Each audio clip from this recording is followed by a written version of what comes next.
अस्सलाम वालेकुम। आज रमज़ान रेसिपीज़ के सिलसिले में मैं आप लोगों के लिए लेकर आई हूँ 3 चटनियाँ बनाने की रेसिपी।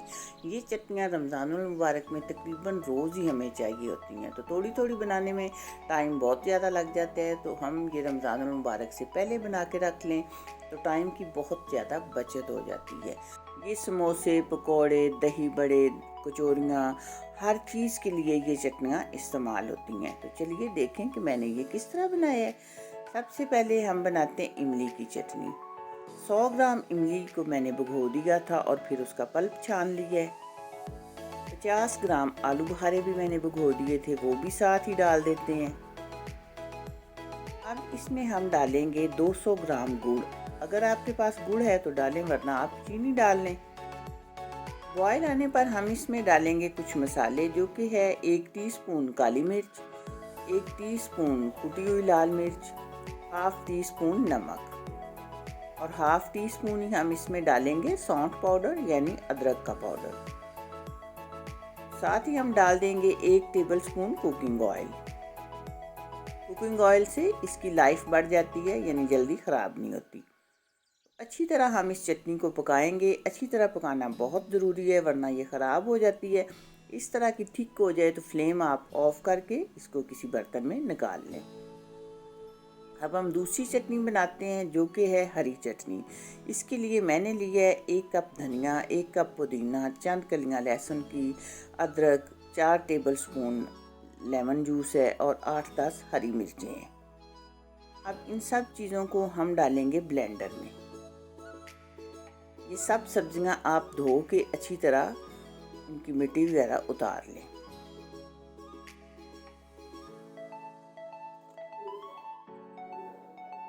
लेमन जूस भी डाल दिए। अब हम डालेंगे मिर्चें ज़रा छोटी करके और साथ ही डालेंगे थोड़ा सा पानी और इसको हम अच्छी तरह ब्लेंड कर लेंगे। इधर मैंने फ्राइंग पैन में 2 टेबल स्पून रखे है ऑयल और इसको हम छान लेंगे और जो इसमें से दोबारा ज़रा मोटा मोटा सा निकलेगा उसको दोबारा ग्राइंड करके फिर हम इसमें डालेंगे, क्योंकि हमने ये एक फ़ाइन पेस्ट बनानी है इसकी। ये देखें, दोबारा ग्राइंड करके मैंने डाला है। इसको भी हम अच्छी तरह पकाएंगे। साथ ही डालेंगे हाफ टी स्पून नमक और 1 चुटकी ग्रीन कलर।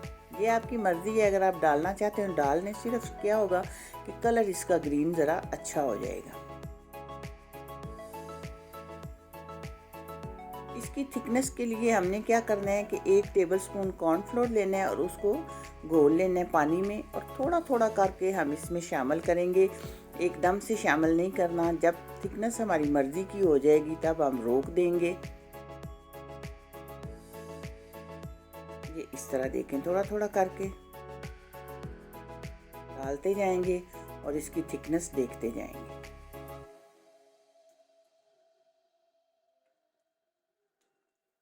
अब ये देखें, हमें इतनी ही थिक चाहिए, क्योंकि ठंडा होने पे चटनियाँ मज़ीद थिक हो जाती हैं। इसे भी हम निकाल लेंगे बर्तन में और देखें कैसी शानदार सी चटनी हमारी तैयार हुई है। ये दही बड़े और समोसों के साथ बहुत अच्छी लगती है और चना चाट के साथ। अब तीसरी चटनी है सुरख चटनी, जिसके लिए 100 ग्राम मैंने ली हैं सुरख मिर्चें, 4 टमाटर हैं, 10 कलियां लहसुन की हैं, 1 टुकड़ा अदरक है और 4 टेबल स्पून है सिरका। वाइट सिरका इसके लिए चाहिए।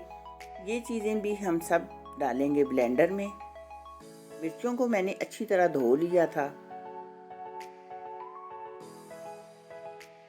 ब्लेंडर में ये चीज़ें डाल के आधा कप हम पानी डालेंगे। इसकी हमने फाइन पेस्ट नहीं बनानी, ये ज़रा दरदरा सा रखना है। इस तरह इसको भी ग्राइंड करके 2 टेबल स्पून ऑयल डाला है मैंने फ्राइंग पैन में और ऊपर हम ये पेस्ट डाल देंगे। अभी ये बहुत ज़्यादा थिक है तो इसमें हम थोड़ा पानी और डालेंगे। इसको ज़रा पतला करेंगे और इसे भी अच्छी तरह पकाएंगे। ये देखें, 1 कप पानी मैंने और डाल लिया है और इसे ज़रा पतला कर लिया है। इसमें डालेंगे हाफ टी स्पून नमक। ऑयल चटनी में इसलिए डालते हैं कि इसकी लाइफ बढ़ जाती है, ख़राब नहीं हो, सिरका भी ख़राब नहीं होने देता और ऑयल भी ख़राब नहीं होता। तो अच्छी तरह इसको भी थिक करने के बाद हम इसे निकाल लेंगे बर्तन में। तो ये देखें जी, ये चटनी भी हो गई है हमारी तैयार। तो ये तीनों मज़ेदार सी चटनियाँ हो गई हैं हमारी तैयार। अगर आपको मेरी ये वीडियो पसंद आए तो प्लीज़ चैनल को सब्सक्राइब कर दीजिएगा। मुझे आपने इसका फीडबैक ज़रूर देना है कि मेरी वीडियो कैसी लगी है। दुआओं में याद रखिएगा। अल्लाह हाफिज़।